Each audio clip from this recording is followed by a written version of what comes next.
PR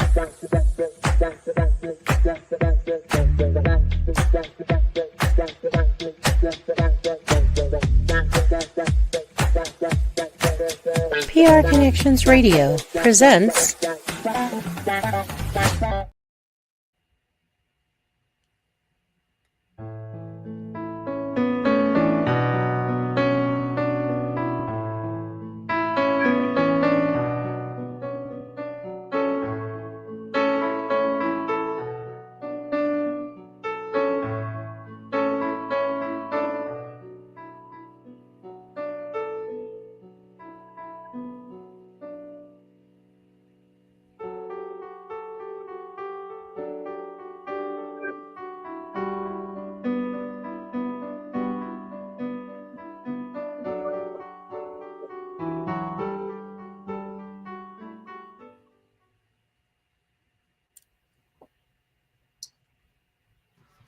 All right. I always talk about how those videos always get me, but that one doesn't get me as much as some of the other ones, Constance. I'm sorry that you had to not feel the other ones, but it's still a good video. Welcome back to Brisco Bridge to Foster Care in Nevada, brought to you by the National Youth Advocate Program. I'm your host, Trenton Brisco. Now, remember, I am not a legal expert. I do have years of experience in foster care, and I want you to remember that every state has different regulations and laws and all that. So if you hear something here, remember, we are in the state of Nevada. You might want to check your state to verify that that is true. Our purpose is to educate, empower communities across our state so caregivers, youth, and advocates know how to navigate the system with confidence. Today, I'm honored to welcome Constance English, founder and executive director of Siblings United Visitations. Constance is a licensed foster parent, a community advocate leading weekly support circles in Las Vegas, focused on healing, sibling connection, and trauma-informed restoration. Her work builds bridges where the system often builds walls. So that's why she's here. She's perfect fit for this show. She can help us understand more of the system from other angles. Constance, say hello to everybody. Introduce yourself. Tell them what you want to tell them. Hello, my name is Constance English. I am the founder of Siblings United Visitation, just like Trenton has wonderfully said and stated. One of the things I want to say is thank you for anyone and all who is a part of the system that tries to get kids stability. We each and every one of us play a part, a major part. Some are a little bit more important than others, but we are all one created circle. So thank you for all that you do and watching the show. So when I say that, I want to make sure that what I say is only coming from the deepest part as a firsthand experience of all the services that are encircled around foster kids as a foster youth and how we can be able to better serve our community as foster youth for people that are doing such amazing work. So I never want people to take anything personal. When I say things, it's just more of an advocacy role, just to make sure that we highlight the little bit of time that we have and make sure that they're more impactful and intentional and can reach a lot of kids and do a lot of work, especially in support of the foster parents that are doing such an amazing job taking us into their homes in the first place.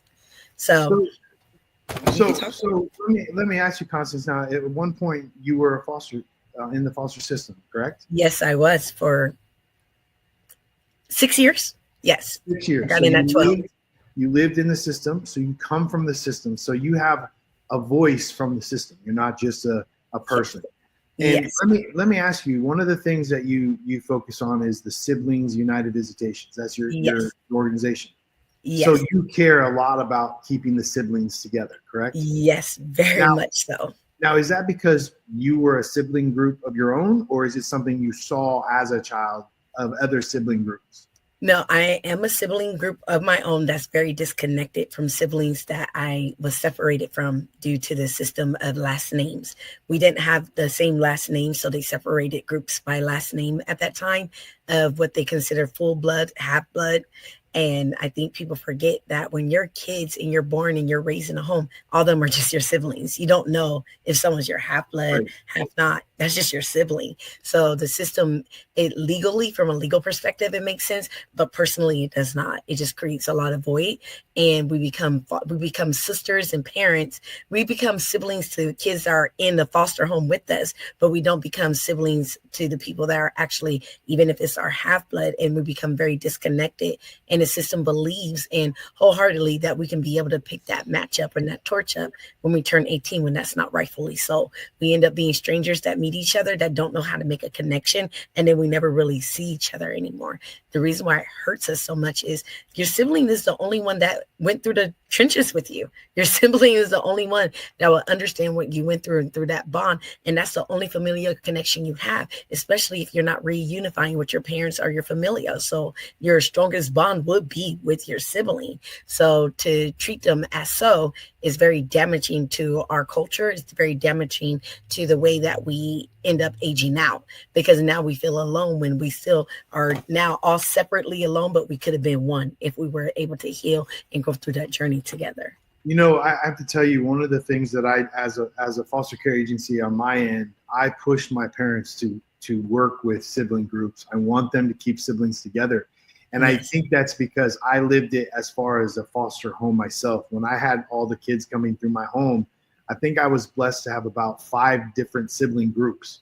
But one of the groups that I had, they had 7 siblings, and you can't take 7 in a home. So what I did was I got my father to become a foster home, and he took the 4 girls, and I had the 3 boys plus 3 other kids I already had. Amen. And we would just go to my dad's house every weekend.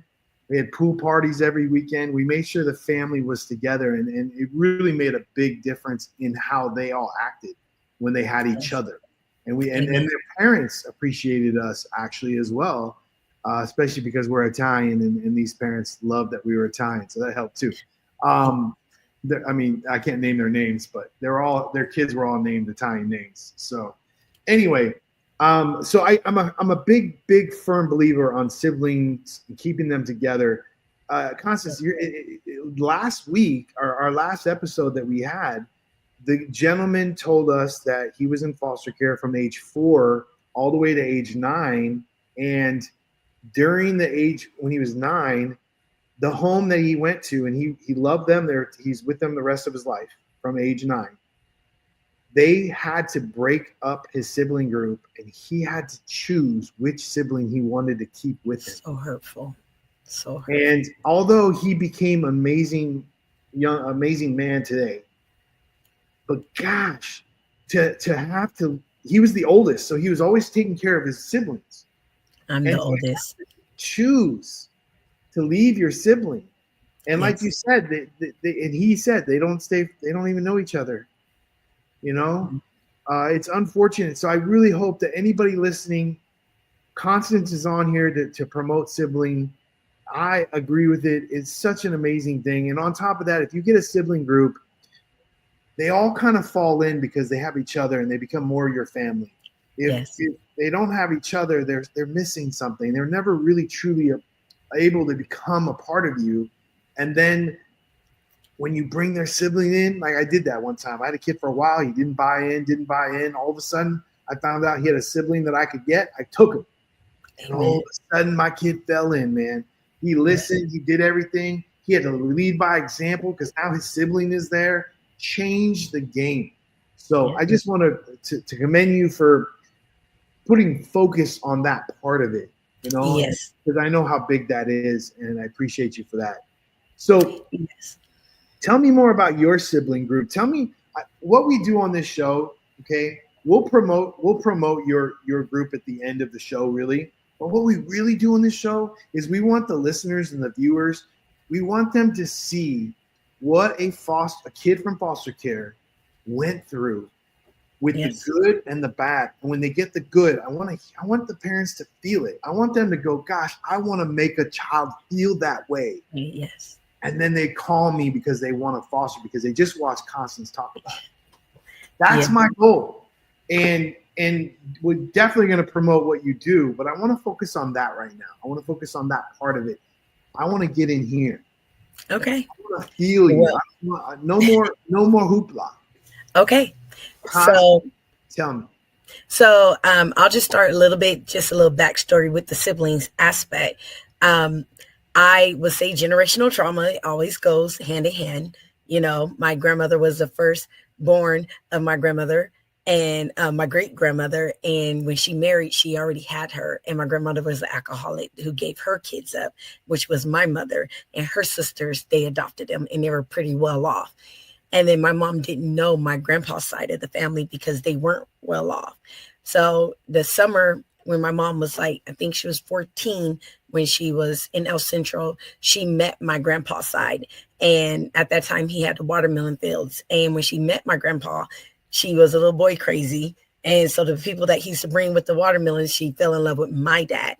And at 17, she got pregnant with me.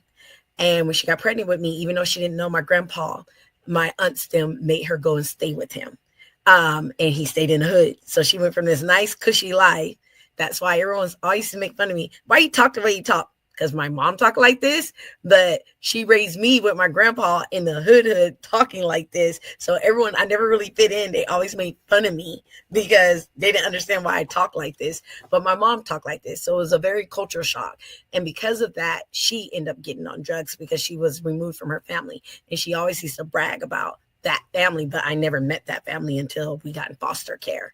So my family, even though I tell people, I want people to stress the importance of what's normal to you may not be normal for the next person. Even though I grew up in a hood, my grandpa had 63 grandchildren. I was the first one born on his birthday. He had 9 girls, 2 boys. Everyone had like 6 kids. And I loved being at my grandpa's house because every weekend they get to drop off my cousins. And we used to, play together, do things together. When it was watermelon fields, my grandpa would wake up in the morning and put us in the back of his truck cab and be like, who's coming? And we will work the whole day from 4 in the morning all the way to 5 for our $1. At that time, $1 was a lot of money. We thought we were rich. We could go to the store. We can buy little 10-cent candies and all this other different things. And we get to fight who gets to go with grandpa. With that also came with a sense of pride and togetherness with my family. We were extremely close. Like one of the things I tell people that gave you a sense of duty of being able to get up in the morning and just go and do something and earn something. I remember one of the things that used to happen too is birds of the feather flock together. If one person did something, my grandpa didn't have time to be yelling with 30 kids who did it something. So everyone got to whoop it. Everybody got the same whooping, everybody. So I remember you used to cry because it's like you just got to grandpa's house and you're like, oh, I haven't seen grandpa all weekend. Wait, why am I getting a whooping? Who did something? Why? And you're freaking out. But I noticed that's those type of moral codes stay with you because I remember when we got older, we held each other accountable when we used to play outside. I'm not getting a whooping. I'm not getting in trouble for you. So we'll try to jump the person that's doing something bad and it'll stop us because no one wanted to be held accountable for what somebody else was doing bad. Was that normal for other people? No, but in our code, in the hood, in the things that we grew up in, those things were normal. That was instilled in us. We never get in trouble for the truth. We always get in trouble for a lie because everybody life relied on that because we lived in the crack epidemic and it was a lot of shooting, a lot of gang violence and things. So even though that may look crazy to other people, that sense of loyalty and familyship was bonded. We were taken care of by the block, all those different things, the gang violence, that was very normalized to me. But also it was a sense of security and closeness that I would never get, the things that I found out and how I learned to survive in that type of atmosphere was my normalcy, even though it wasn't somebody else's normalcy. And I felt very loved and very connected and very accepted. So I always tell people that because later on, I wouldn't feel that, but it'll be very weird how it would come about. And it's like people think if this house looks bad, automatically these kids are not thriving. They're not doing the things they're supposed to do. So we need to remove and we need to intervene. But then we're placing them in these nice homes where kids are getting worse. Even though that I may be experiencing some type of poverty level, you're now putting me in a place that now I'm experiencing emotional abuse, but it looks pretty on the outside. So how would you know? You're right. So I think we need to be very careful with things like that. So my sisters, my mom ended up getting, she had me. She really didn't like me. I'm not saying she didn't. I think my mom loved me, but I was a reminder of what she lost. So she always made sure she said that. Like, you know, where I could be like, if she gets mad or she gets angry, she'll tell me these type of things. And I'm just like, why are you telling me things like that? So I was always at my grandpa's house because I felt my mother really didn't like me. And she was kind of man crazy. So she was always looking for the next man, you know? So one of the men that she got was my sister's father. And at the time, he was, I guess, her savior, but he wasn't good. He wasn't a good person. You know, he looked good. My mom worshiped him, and we moved away from my grandpa's side of the hood to a better neighborhood, but now we're isolated. So the family that I grew up with, it wasn't no longer a thing. And my mom worshiped him. You know, I always try to tell people also what I remember my mom trying to become a cop and an officer and stuff. And she's all these things we used to do together as a family, me and her. And it was just us.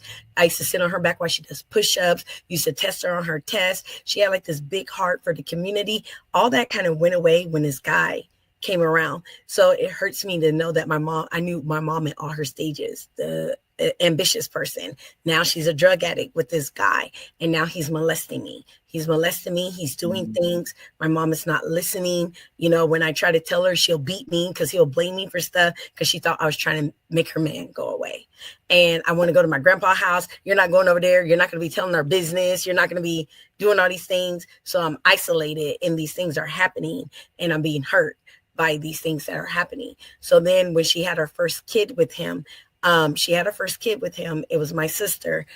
It was okay for a little bit, but it still was. How old were you at that point? My mom had her first kid when I was 8 years old. Okay.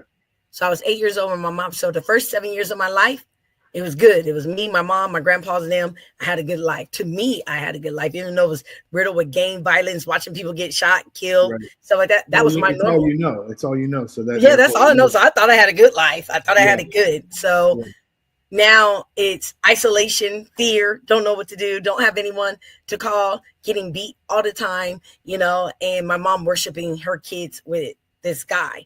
And me and her not having a connection anymore. And then him doing stuff with me and my sister, like making us do stuff together. So it was a lot of bad things and trauma involved in him becoming a drug addict and watching my mom become a drug addict with him. It was very hard to watch.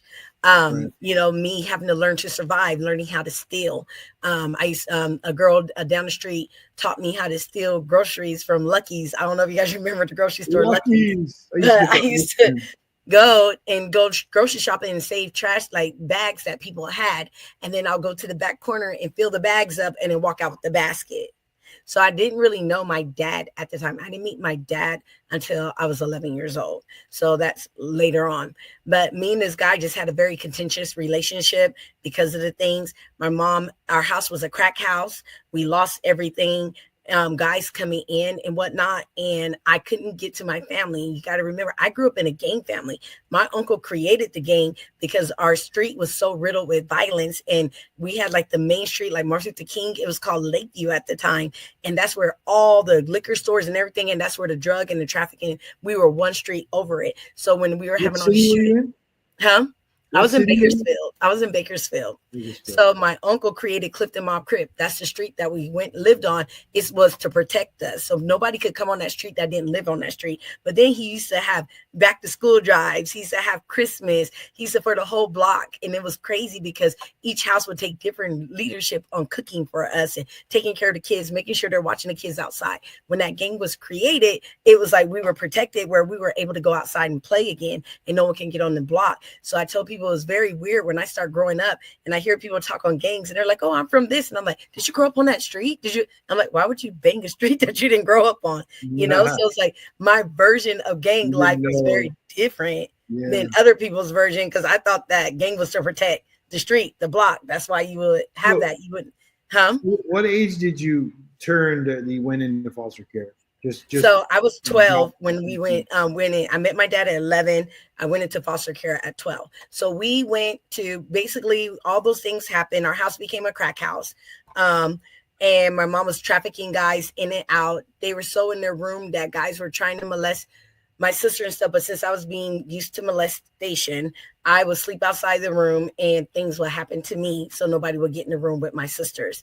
Our turning point was when my mom had my It was the third child.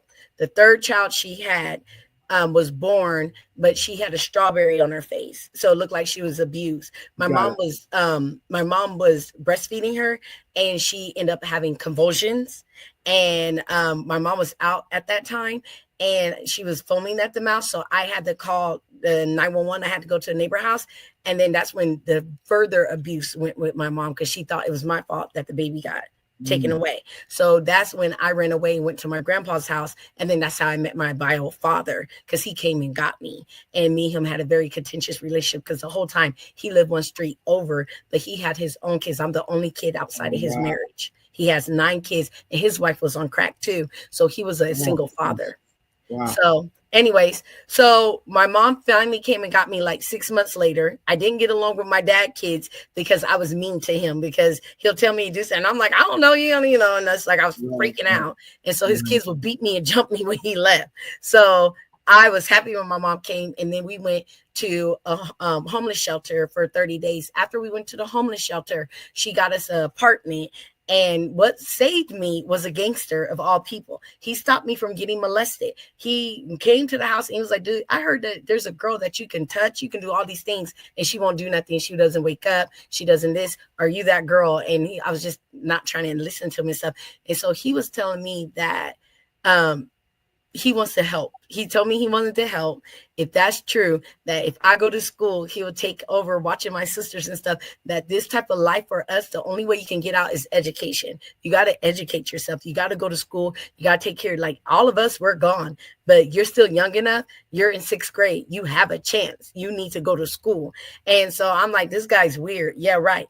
The next day, guess what? He was a fighter. He had all the drug dealers stopped from our house. He was the only one dealing drugs out of our house, but he'll give me $5, walk me to school, make sure I went to school, watch my sisters. When we went to the homeless shelter and we were disconnected, my mom ended up getting an apartment. My mom abandoned us at an apartment and we didn't know where she was for like 2 weeks. He popped up to the house and he would go and either beat my mom or give my mom drugs to come back home. And he would always make sure we had. He was a street foster home. You know what I mean? I that's what I'm like. However you got it, God sent. That was my guardian angel, because I stopped being molested. I stopped all those different things. Yeah. And then my mom thought that they were going to come and get us, because I guess that's when I didn't understand why we had to move to Oklahoma. But at that time, my little sister was still in the system. We were going to have visits with her, but then my mom freaked out thinking they were going to take all of us. So then we moved to Oklahoma with her bio mom, and I never met her bio mom until we moved when I was 11 to Oklahoma. So that's how we moved to Oklahoma, and we moved to my sister's, and she was pregnant with the youngest sister at the time. And so she did try for a while to get herself together. And then we ended up moving to the projects. We ended up getting evicted for $35 in rent. Our rent was $10 a month, and my mom couldn't even make it happen. So we got evicted. After we got evicted, we went to homeless shelter. We outstayed our time at the homeless shelter. She couldn't get it together. Then we went to a domestic violence home that she was saying that she was a victim of domestic violence, and that's where she abandoned us and never came back. So she never came back. She abandoned us. The people tried to wait out for like 3-4 days, but then my little sister, the second one, got 104 temperature, and they needed someone to sign off for us to be able to get help. Someone had to take the little girl to the hospital. So the cops came and got us, and then we ended up in a place like Child Haven. So that was my first introduction to Child Haven. It was a very traumatic experience, because you got to think, I've been the mom forever. I'm very close. I have an 8-month-old child with me. I have a 3-year-old and a 4-year-old with me. And the first thing they tell us when we got there is no kid under 5 can stay there. It's for kids 5 and up, because we were connected to the juvenile hall. After we already been through a lot of trauma, and I've been protecting these kids all this time. Now you're telling me we're about to be separated. And on top of that, they have to take all our clothes off and take us baths, because we might have lice. We might have all these procedural things that they're doing. And we're in this office, and I remember us being crying, and we're ugly, and they're taking flash of Polaroids. At that time, they have Polaroids, and they're taking pictures. Wow, they're explaining to me that they're about to take my sisters, and I'm freaking out because I don't know how to process this information, because I'm only 12, and you're telling me this stuff. And it's like, wait, you've been mama bear to those kids all these years. Yeah, and it's like I'm freaking out because I'm like, what do you mean you're gonna take them where? Like, can I see? Well, we'll have a social worker contact you. Don't worry about that. And then that's when you're just like, I don't know what's going on. I don't, because now you got the 8-month-old clinging to you because she's always clinging to you. My mom used to beat the crap out of me because she called me mom one time, telling me I'm her reason why her life is all messed up. And it's like, at that time, she's my child. I'm 12. This is my child. You're trying to take my child away. You don't know what's going on. And they're ripping the other little ones away. So the 3-year-old and the 4-year-old left already. They had the same last name. They just took them. They had the same last name. And so I clinged to the 8-month-old because she had my last name. And I did not want to let her go. So for days they were trying to get her from me. And I wasn't letting her go. Like, she's sleeping in bed with me. I'm not letting you guys go. I'm not letting any of this stuff happen. Constance, with time, we haven't even got to a foster home yet. So let's we went. Hold on. So what I want to talk about real quick is the viewers and listeners need to hear this, because what you just heard, that whole story of what Constance went through, her and her siblings, that no child should have to go through. So when you get these kids and you want to foster, and you get a kid in your home and you get a sibling group or a broken up sibling group, I want you to think about this story right here. And when you think, well, what's wrong with them? Or why aren't they listening to me? Or what's wrong? Listen to this story. What do you think is wrong? I want you to remember stories like this and know that these kids are coming to your house from a whole nother walk of life that you have no idea about. And maybe you need to listen to stories like this so that you do have an idea about, and you can give them the grace they deserve for coming into your home at age 12, needing to be an adult and being split from a group that they were probably more bonded as siblings because of their bring-ups and because of the gangs and all that, stronger than any siblings that are normal in life. And yet here we are splitting them up. So I want you to think about that. So Constance, let's dive into your first foster home. We don't have much time, so let's dive into that. So the first foster home after that I got to, I don't like talking about it, but she wasn't nice. She was very pretty. They got vouchers. She advocated for me to get vouchers and all these other things. But you went and got me clothes that didn't fit me so then she could wear them. And then she would give them to me after she wore them. She had a bunch of kids in the house. And since she saw the maternal factor to me and she knows about the last name, she promised me if I raised the other kids that she had in her house, she would get my little sister for me. So I did that. And those are the things that I had to go through. I had to keep bargaining to see my sisters. I had to keep my anger at bay to see my sisters and basically not be heard. I was in 3 foster homes because after that I went to another foster home. And let's help the viewers here. Were you ever with your siblings ever? At the end. So yeah, my mom, my grandma's sisters that took my mom, the rich people, they got us. But the thing is, I had to testify in court. To me, that's different. That means you got taken out of the system. While you were in the system, you never had your siblings. No, so they didn't want me. They just wanted the kids because she couldn't have kids. So they told me if I testify in court against my mom, they'll take my sisters and they just won't take me. So that's what happened. So we were in foster care for a year because they were refusing to take me. And Oklahoma state laws didn't separate kids. So they tried a whole year to make me stay and they just take the kids. So finally they took us all but separated me to, my grandma has 5 sisters. So I kept spending time at different sisters' houses while they took care of my sisters. And then when I tried to talk to social workers about it, they're like, but your sisters are thriving. If we take you, we're gonna have to take your sisters back to Oklahoma. Can't you just suck it up a little bit? You're okay. So how old were you at this time? At 13. My God. So my last 6 years was sucking up so my sisters can have a life. I was 13. I mean, we're children, man. We're still children at that age. So I was separated from my sisters. And that's why I say people sheeple us and they don't realize the damaging aspect of it, because my sisters were all I had.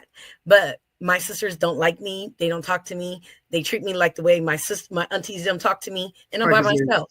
They taught her that. They probably taught them that. And it hurts. And when I say, I don't want to cry or get emotional, but it hurts because everything I am is for them. And one thing I decided to do was never talk about the past. No matter what, I felt the past need to die with me, even if with that screwed up rich family, at least they got a future. They don't remember the hood. They don't remember any of those things. I don't want to talk to them about anything bad. And I got to show them that I'm strong too. So I went to school on my own. I wanted to show those rich people I can do it too, even though you never gave me a chance. I did it by myself. I took care of myself. And I try to be there for my sisters the best way I can. And they told me that I'm fake and I'm phony. They don't want to be around me. But they said that I'm just, they say because I don't talk about the past. But I can't give you seeds you can't water. This is your future and your shot. And I need to make sure that this generational trauma dies with me. So I hold it to myself. And it's a big burden to carry, knowing that I would never really see them again. But at least I love them enough not to give them more drama and leave them alone and be happy that they will never go through this. You know, Constance, I've known you for a short time. You're an amazing, amazing woman. I think what you've been through has made you who you are today. I would say this, the past is the past. You got to move past and go to the future and change it. But you do need to talk about the past in order to correct your mindset and move to the future, or else you're never going to heal. So, I'm talking about for my sisters. It's not their past. They don't know nothing about it. So they don't need you don't want to talk in front of them. Yeah, that's what. So they call me fake and phony because I won't talk to them about it. Why? It's not your future. Like, look at you guys are bougie girls. You guys, what can you do with that? But Constance, here's the good part. Right? Without any bad, there is no good. And without any good, there is no bad. And guess what? Because you went through this, you are now an angel, a walking angel that is out there advocating for sibling groups in foster care. Yes. And that's why it happened to you. The Almighty said, this has to happen to Constance, and now she's going to handle it and make sure it doesn't happen to others. And that doesn't mean you're going to correct it for all. But that means you're going to put your voice out there and you're going to be another voice to help them. And we appreciate you for that. And you know, I wanted to dive more into what you do now. So since we talked about that, what is it you do? Let's try to sum this up quickly. Give them the website and all that. Tell them about what your motive is. And go ahead. Just right now, my only goal is to get kids naturalized visits. It's like I don't want anyone being labeled anymore.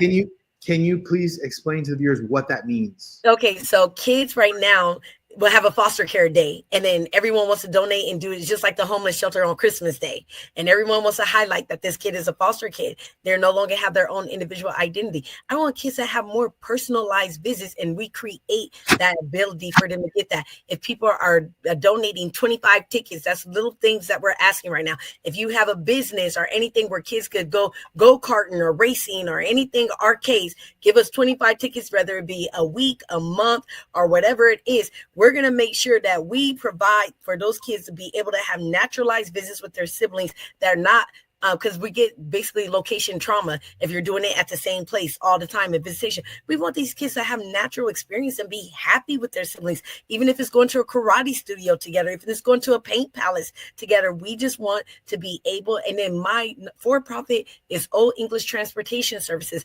Right now, we're asking the community to help us get vans and cars so we could be an Uber for foster kids. They never get to go to dance practice. They never get to go to all these different things because there's no transportation for them to do that. I want to be the transportation that lets them know you can have a naturalized life as well. And we will take care of the transportation and get these kids to the visits and make sure that we communicate to all the community partners involved. Yes. And sum up what you're saying, Constance, is there's times where they want to get visits with their siblings. So when you're at different foster homes or different agencies, they have a day where they meet up and go and do that. Well, she wants to make sure that it's a bigger experience, not just like a little meetup at a park. She wants to be like, hey, let's go play laser tag as a family, you know, let's get them all together. So if anybody wants to help donate towards that, you can reach out. If they have free tickets, maybe you could get tickets if you get free tickets, you can contact Constance and say, hey, I think I could help you with this.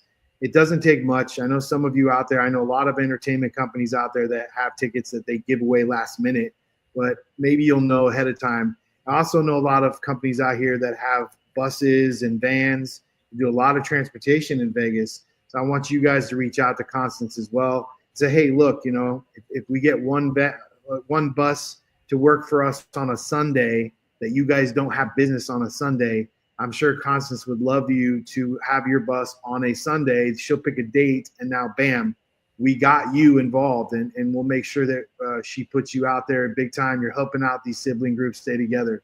Experiences are huge. Getting them experiences. I love it. I love what you're doing. I'm sure we could probably have another episode one day. I think that's what we're going to do down the road. So stay on.